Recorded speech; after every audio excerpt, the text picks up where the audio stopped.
Hello नमस्कार दोस्तों, जय हिंद, वंदे मातरम, भारत माता की जय। No clipping no drama, only काम की बात मेरा क्लास के साथ। दोस्तों देख सकते हैं कि हम ये notification PEB professional examination board से आया है। जी हाँ दोस्तों, प्रोफेशनल एग्जामिनेशन बोर्ड। दोस्तों आम आदमी की हम बात करें तो आम आदमी के लिए रोटी कपड़ा मकान सबसे ज़्यादा ज़रूरत होती है, जिसमें रोज़गार हमें सबसे इंपॉर्टेंट चीज़ होती है। यदि हम रोज़गार लग जाते हैं तो हमारी लाइफ के अंदर हम सेटलमेंट हो जाते हैं। तो युवा पीढ़ी कंटिन्यू एग्ज़ाम फॉर्म डालती रहती है। हर एक सेक्टर में वैकेंसी निकलती है। पहली बात तो वैकेंसी बहुत कम निकल रही है कोविड के तहत। यदि जो भी वैकेंसी निकलती है तो उसमें हर एक कैंडिडेट इसमें फॉर्म डालना चाहता है और अपनी लाइफ में सेटल होना चाहता है, चाहे वह पीएचडी होल्डर हो।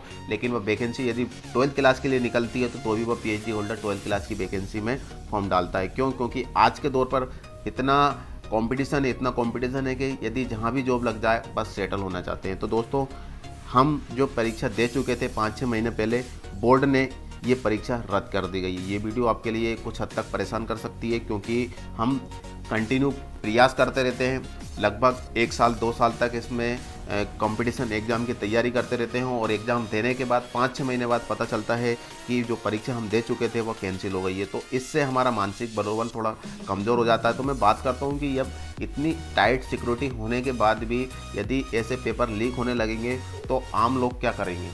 क्यों? क्योंकि आजकल ऑनलाइन पेपर होते हैं और ऑनलाइन पेपर में यदि कोई पेपर लीक हो जाता है तो वो किस तरीके से हो सकता है, मैं तो विश्वास नहीं मान सकता दोस्तों। क्योंकि हम कंटिन्यू एग्ज़ाम फॉर्म डालते रहते हैं, हर एक सेक्टर में डालते हैं और कहीं ना कहीं हमारा नंबर आ जाता है तो अच्छी बात है, लेकिन नहीं आता है तो हमें बहुत डिप्रेशन में चले जाते हैं। और इसके तहत ही और हम फीस भी देते हैं और कंटिन्यू इसकी तैयारी भी करते हैं, हमारा टाइम भी चला जाता है और इसके बाद हमें कुछ नहीं मिल पाता। तो इससे हमारा मानसिक मनोबल बहुत ज़्यादा कमज़ोर हो जाता है। तो बोर्ड ने जो परीक्षा रद्द की गई है, अब वह दोबारा होगी या नहीं होगी, इस वीडियो के माध्यम से हम डिस्कशन करने वाले हैं। साथ में क्या बोर्ड परीक्षा फीस वापस करेगा? दोस्तों जैसे कि हम फॉर्म डालते हैं तो उसमें फ़ीस तो लगना तय होती है, ठीक है ना। तो क्या बोर्ड वो परीक्षा फीस वापस करेगा या नहीं करेगा, इसके माध्यम से भी हम बात करने वाले हैं। यदि परीक्षा नहीं हुई या हमारी परीक्षा फीस वापस नहीं हुई तो एक ही कहावत ध्यान में आती है, गई भैंस पानी में। जी हाँ दोस्तों, हमारा टाइम गया, इसके बाद हमारी फीस गई और इसके बाद हमारा पूरी तरीके से मानसिक डिप्रेशन में भी हम चले जाते हैं। तो इसके तहत यदि इतनी टाइट सिक्योरिटी होने के बाद भी यदि पेपर लीक हो जाता है तो आप सोच सकते हैं कि हमारा मानसिक मनोबल कितना हद तक गिर सकता है। क्योंकि इतनी टाइट सिक्योरिटी है, जब हम एग्ज़ाम देने जाते हैं दोस्तों तो आपको पता है कि कुछ भी इलेक्ट्रिक गैजेट्स नहीं ले जा सकते। इलेक्ट्रिक गैजेट तो बहुत पहले की बात है, अब एक रिंग तक नहीं ले जा सकते, वॉलेट तक नहीं ले जा सकते, साथ में यदि आपके पास कोई गॉगल्स है तो भी आप नहीं ले जा सकते हैं। तो इसके तहत फिर भी इतनी टाइट सिक्योरिटी होने के बाद भी यदि पेपर लीक होने लगे तो फिर क्या होगा दोस्तों? तो हम पेपर की तैयारी तो फुल करते हैं, पेपर भी अच्छा चला जाता है, लेकिन बाद में रिजल्ट आने का वेट करते हैं तो बीच में पता चल जाता है कि आखिर जो पेपर हम दे चुके थे वह तो कैंसिल हो चुका। तो आप सोचिए कि हमारे ऊपर क्या बीत रही होगी और किस तरीके से हम आगे फॉर्म डालें या न डालें। तो इसके तहत ही हम इस वीडियो के माध्यम से बात करने वाले हैं। तो आखिर वो तीन पेपर जो थे वो कौन से थे वो हम इस वीडियो के माध्यम से बताने वाले हैं। तो दोस्तों आगे बढ़ने से पहले हम आपसे रिक्वेस्ट करना चाहते हैं कि प्लीज़ यदि आप हमारे चैनल पर नए हो तो प्लीज़ हमारे चैनल को सब्सक्राइब जरूर करना, लाइक करना और हमारी वीडियो आप तक सबसे पहले पहुंचे उसके लिए बेल आइकन पर भी प्रेस कर देना। तो दोस्तों चलते हैं हम आगे की ओर, जिसमें बोर्ड ने बताया है कि 3 पेपर किस तरीके से रद्द किए गए हैं उसके माध्यम से हम बताने वाले हैं। तो दोस्तों देख सकते हैं हम कि प्रोफेशनल एग्जामिनेशन बोर्ड के ऑफिशियल नोटिफिकेशन पर हम आ चुके हैं और बात करते हैं कि ये नोटिफिकेशन 28/8/2021 को मतलब 3 दिन पहले जारी हुआ था, लेकिन वीडियो हम लेट बना रहे हैं, इसके लिए हम आपसे माफ़ी चाहते हैं। तो यहाँ पे हम देख सकते हैं कि दिनांक 10 एवं 11 फरवरी 2021 को आयोजित ग्रामीण कृषि विस्तार अधिकारी पद पर भर्ती के ऑनलाइन पीईबी द्वारा अनुबंधित परीक्षा संचालन एजेंसी के माध्यम से प्रदेश के 13 शहरों के 57 परीक्षा केंद्रों में ऑनलाइन परीक्षा आयोजित की गई थी। किसकी परीक्षा की गई थी?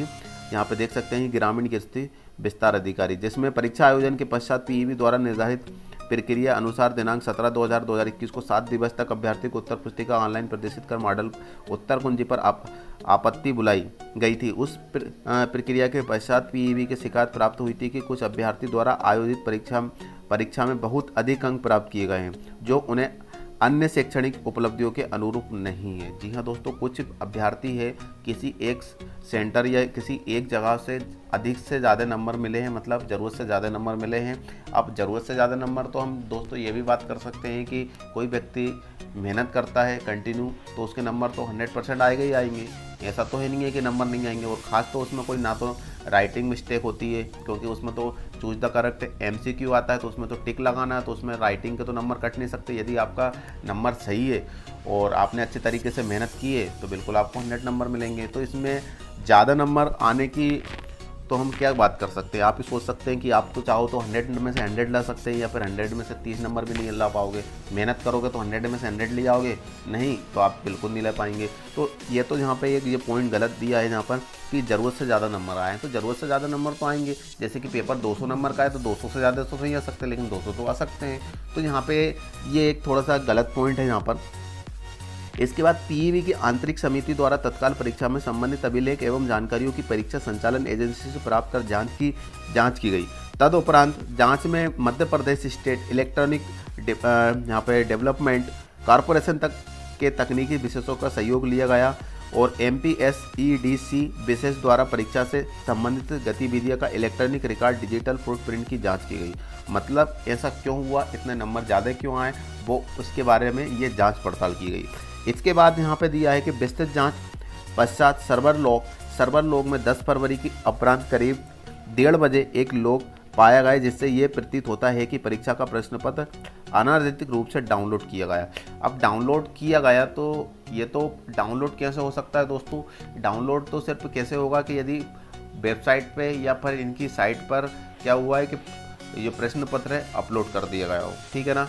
जब ऑनलाइन हो रहा है और हम जब लॉगिन करने के बाद लॉगिन और पासवर्ड डालते हैं और उसी टाइम पर लॉगिन पासवर्ड डालते हैं जब वो टाइम निर्धारित कर देते हैं। जैसे कि हम कभी कभी ऐसा होता है कि हम एग्ज़ाम देने जाते हैं तो समथिंग 1 से 1.5 घंटे पहले से रिपोर्टिंग स्टार्ट हो जाती है और समथिंग आधे घंटे पहले हम सेंटर पर अपनी सीट पर पहुंच जाते हैं। और जब ऑनलाइन सिस्टम पर देखते हैं तो हमको बताया जाता है कि लॉगिन और पासवर्ड एंटर करके रखना है। जैसे ही 2 बजे या 2:30 बजे या फिर 11 बजे उसके तहत बजे तभी आप इसको लॉगिन करोगे। यदि गलती से आप लॉगिन भी कर दोगे तो आपका एग्ज़ाम लॉगिन मतलब स्टार्ट नहीं हो पाएगा, क्योंकि टाइमिंग उन्होंने सेट कर रखी है पहले से ही।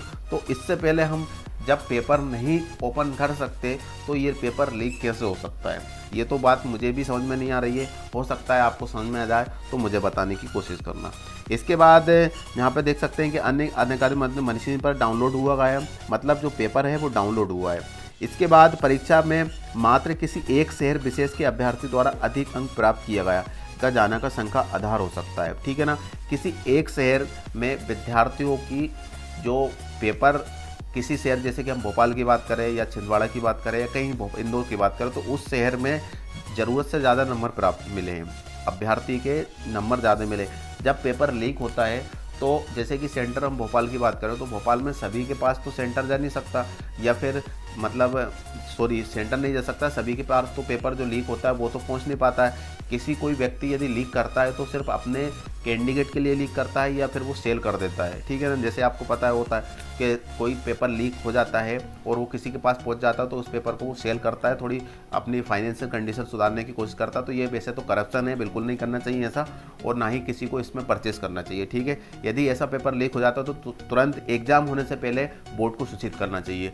लेकिन ये 5-6 महीने बाद ये प्रक्रिया शुरू हो रही है, ये तो हम कैसे कह सकते हैं, क्योंकि ऑनलाइन पेपर हो रहा है। तो जैसे ही हम सबमिट करते हैं तो हमारा जो पेपर का नंबर है बिल्कुल हमारे सामने शो हो जाते हैं कि हमने कितना नंबर गेन किए है ना। तो इस तहत भी बोर्ड के पास भी पहुंच जाता है, तो उसी टाइम पे ये कार्रवाई हो जाए तो बहुत अच्छी बात हो जाती है। जब 5-6 महीने बाद हम रिजल्ट का इंतज़ार कर रहे हैं और इसके बाद यदि आप डाइट बोलो कि आपकी जो पेपर है वो कैंसिल हो गया है, तो फिर हमारा और हमारे मानसिक मनोबल का क्या हुआ। तो इससे तो हम डिप्रेशन में चले जाएंगे। तो बोर्ड ने ऐसा क्या किया है मुझे तो कुछ समझ में नहीं आ रहा है कि अचानक ऐसा कर दिया है।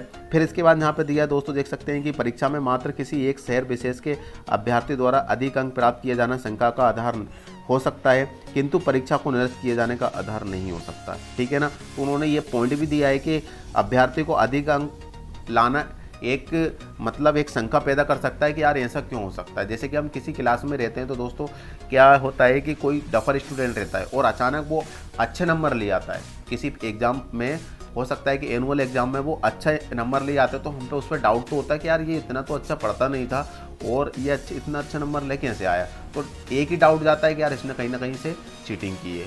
यदि चीटिंग नहीं की है तो फिर ये कैसे पॉसिबल है। तो दोस्तों ऐसा तो नहीं हो सकता है। हो सकता है कि वो उसने तैयारी कर रही हो, या फिर उसने जो सोच रखा था पहले ट्यूशन से कहीं से भी उसने मनोबल बढ़ा और उसने अच्छे तरीके से पढ़ाई की और उसका अच्छा नंबर ला सकता है, ये भी हो सकता है। लेकिन हमारा अच्छी तरफ नहीं जाता ध्यान, नेगेटिव तरफ जाता है कि ये व्यक्ति, ये स्टूडेंट इतना अच्छे तरीके से, इसका बैकग्राउंड देखा जाए तो इतने अच्छा नंबर नहीं लाया है, लेकिन इसमें इससे अच्छा नंबर लेके आया, तो इसका मतलब है कि कहीं ना कहीं इससे चीटिंग करिए। तो इससे हमारा नेगेटिव पॉइंट में जाता है। तो इसके तहत ही यहाँ पे देखते हैं कि ज़रूरत से ज़्यादा जो नंबर लेकर आए हैं, तो उस पर क्या हो रहा है कि शंका हो रही है कि ये इसने कहीं ना कहीं से चीटिंग करी है। किंतु ये परीक्षा निरस्त होने का आधार नहीं हो सकता है, लेकिन इसके आधार पर हम परीक्षा निरस्त नहीं कर सकते। फिर इसके बाद यहाँ पे दिया है कि प्रथम दृष्टता से परीक्षा का आयोजन की पूर्ण परीक्षा में एजेंसी द्वारा मानक संचालन प्रक्रिया SOP का पालन नहीं किया जाना पाया गया।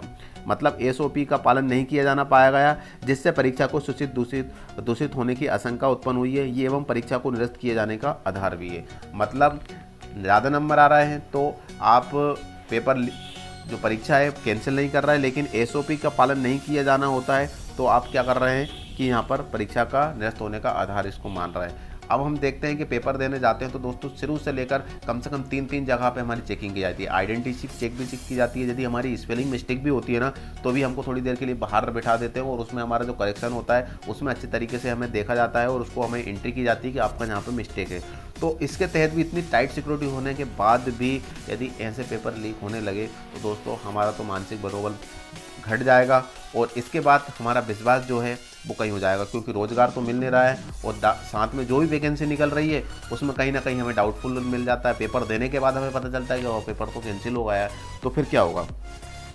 फिर इसके बाद यहाँ पे दिया कि वर्ष 2021 में आयोजित की गई अन्य परीक्षा 2 परीक्षा में ऐसे जांच अभ्यर्थियों का सहयोग लेकर की गई प्राप्त MPPSIDC के रूप में समूह 2 उप समूह 4 भर्ती परीक्षा 2020 दिनांक 29, 30 एवं 31 जनवरी 2021 को प्रदेश के 11 शहरों के 57 केंद्रों में आयोजित की गई समूह 5 भर्ती परीक्षा 2020 के पेपर कोड के staff nurse, male staff nurse, nursing sister matron, ये पेपर भी लीक हुआ था तो इसका भी कैंसिल की कर दी दोस्तों की परीक्षा दिनांक 12/1/2021 एवं 13/1/2021 तक प्रदेश के 8 शहरों 42 परीक्षा केंद्रों में आयोजित की परीक्षाओं को शहर में विशेष PEB द्वारा भारत की मशीन से डाउनलोड होना पाया गया है। इस परीक्षा की सुचिता दूषित होने की आशंका उत्पन्न हुई, जिससे परीक्षा को निरस्त किए जाने का आधार है। तो इस तरीके से यहाँ पर पेपर पूरी तरीके से ये कैंसिल हो गया है, 3 पेपर पूरा। और यहाँ पे हम देख सकते हैं कि उक्त के आधार पर दिनांक 10 एवं 11 फरवरी 2021 को आयोजित ग्रामीण कृषि विस्तार अधिकारी भर्ती परीक्षा 2020 दिनांक 29, 30 एवं 31 जनवरी 2021 को आयोजित समूह 2 उप समूह 4 भर्ती परीक्षा 2020 एवं समूह 5 भर्ती परीक्षा 2020 के पेपर कोड के staff nurse, male staff nurse, nursing sister matron की परीक्षा जो दिनांक 12/1/2021 एवं 13/1/2021 को आयोजित की गई थी की परिणाम घोषित नहीं करते हुए न्यायाधीश एवं छात्र हित में तीनों परीक्षाओं को निरस्त किया जाता है। ठीक है ना। अब ये पेपर कैंसिल हो चुके हैं और यहाँ पे री एग्जाम यहाँ पे दिया है कि आगामी परीक्षा एवं निरस्त परीक्षाओं को पुनः परीक्षा री एग्जामिनेशन समय सीमा पर सुचितापूर्वक संपन्न हो, इसके लिए आवश्यक कार्रवाई त्वरित गति से की जा रही है। मतलब इसका बताया गया है कि री एग्ज़ाम होगा आपका। री एग्ज़ाम कब होगा ये तो हम अभी नहीं बता सकते, क्योंकि काफ़ी ज़्यादा पेंडिंग पड़ा हुआ है। PEB ने अभी तक अपना कैलेंडर जारी नहीं किया है कि कब कौन सा एग्ज़ाम होगा। और आप देख सकते हैं कि NM का जो एग्ज़ाम हुआ था कितने टाइम हो चुका है, लेकिन उसका रिजल्ट अभी तक नहीं आया। तो नॉर्मलाइजेशन भी हो चुका है लेकिन रिजल्ट अभी तक नहीं है। रिजल्ट तो आ चुका है लेकिन उसका जो पोस्टिंग होने वाला है, काउंसलिंग कब होगी, हमारे पास लगातार कमेंट कर रहे हैं आप कि सर NM का जो काउंसलिंग होगी वो कब होगी। तो हम जब PEB ने अपना कैलेंडर जारी नहीं किया तो हम कैसे बता सकते हैं, लेकिन कर देना चाहिए। साथ में दोस्तों एक चीज़ और पेंडिंग पड़ी है, मध्य प्रदेश कांस्टेबल पुलिस की। ठीक है ना। तो इसका भी आपका जो एग्ज़ाम था 6 अप्रैल को होने वाला था, डेट बढ़ती गई, कोविड में लॉकडाउन लग गया। इसके बाद उसकी भी अभी कोई इन्फॉर्मेशन नहीं है, तो वो भी पेंडिंग पड़ा हुआ है। साथ में अब बात करते तो इसका एग्ज़ाम कैंसिल हो गया, अब इसका भी एग्ज़ाम कैंसिल हो चुका है। अभी ये एग्ज़ाम मतलब ये जो बारिश आई है इससे पहले जून जुलाई के अंतर्गत यहाँ पे क्या होने वाला था कि पटवारी की वैकेंसी भी निकलने वाली थी, लेकिन वह भी नहीं आई। तो काफ़ी ज़्यादा पेंडिंग पड़ रखा है। बोर्ड ने अपने ऊपर इतना सारा लोड ले रखा है कि अब वो कोई भी काम टाइम से नहीं कर रही है, खास तो उसने कैलेंडर तैयार नहीं किया है अपना कि कहाँ तक। तो हमें उम्मीद करता हूँ कि दोस्तों की ये वीडियो उन तक पहुँचे और अपना कैलेंडर तो जारी रखे, ताकि स्टूडेंट अपना हिसाब से अपनी तैयारी कर सके। कौन सा एग्ज़ाम कब है कब नहीं कर सकते, आप 1-2 महीने पहले बता दोगे तो एग्ज़ाम की तैयारी कैसे कर पाएंगे। तो इस तरीके से तो हमारा कुछ नहीं हो पाएगा और मानसिक जो बलोबल है डिप्रेशन में चले जाएंगे हम, और इसके बाद हम जो प्रयास करते रहते हैं वो कहीं ना कहीं हम धीरे धीरे कम कर देंगे। तो दोस्तों उम्मीद करते हैं कि ये वीडियो आपके लिए इंटरेस्टेड रहेगी, यूजफुल रहेगी। और कोई भी डाउट आता है तो आप प्लीज़ हमें यूट्यूब कमेंट बॉक्स में, इंस्टाग्राम पर फॉलो कर सकते हैं। और वैकेंसी की बात करें तो दोस्तों यहाँ पे देख सकते हैं कि बहुत ज़्यादा करप्शन है। हमें ना तो किसी ब्रिटिश सरकार से लड़ना है, ना तो अंग्रेज से लड़ना है, सिर्फ हमको लड़ना है तो रोज़गार, बेरोजगारी और करप्शन से, ठीक है ना। यदि हम इससे लड़ सकते हैं तो बिल्कुल हम हमारी लाइफ में सक्सेसफुल हो सकते हैं। और इसके लिए हमें एजुकेशन में आना होगा, और एजुकेशन में परीक्षा की तैयारी हमें ऐसे ढंग से करना है कि 100 में से 100 लाने की कोशिश करो, तब हमारा कहीं ना कहीं 70-80 नंबर आते हैं, ठीक है। तो इस तरीके से हम तैयारी करेंगे तो बिल्कुल आप अपने लाइफ में अचीवमेंट कर सकते हो। अदरवाइज़ कंपटीशन बहुत ज़्यादा है दोस्तों, एग्ज़ाम होने के बाद एग्ज़ाम कैंसिल हो जाते हैं तो फिर आप सोच सकते हो कि आप क्या हो सकता है। इतनी टाइट सिक्योरिटी एग्ज़ाम होने के बाद भी पेपर लीक हो रहे हैं तो फिर आप समझ सकते हो। ऑफलाइन पेपर तो पूरी तरीके से बंद हो चुके हैं, लेकिन फिर भी पेपर लीक हो रहा है। तो दोस्तों ये तो बात की बात है, आप समझ सकते हो, सब एजुकेटेड है। और इसके बाद इस वीडियो को यहाँ पे एंड करते हैं। एक नए टॉपिक के साथ, एक नए वीडियो के साथ जरूर मिलेंगे। जब तक के लिए जय हिंद, वंदे मातरम, भारत माता की जय।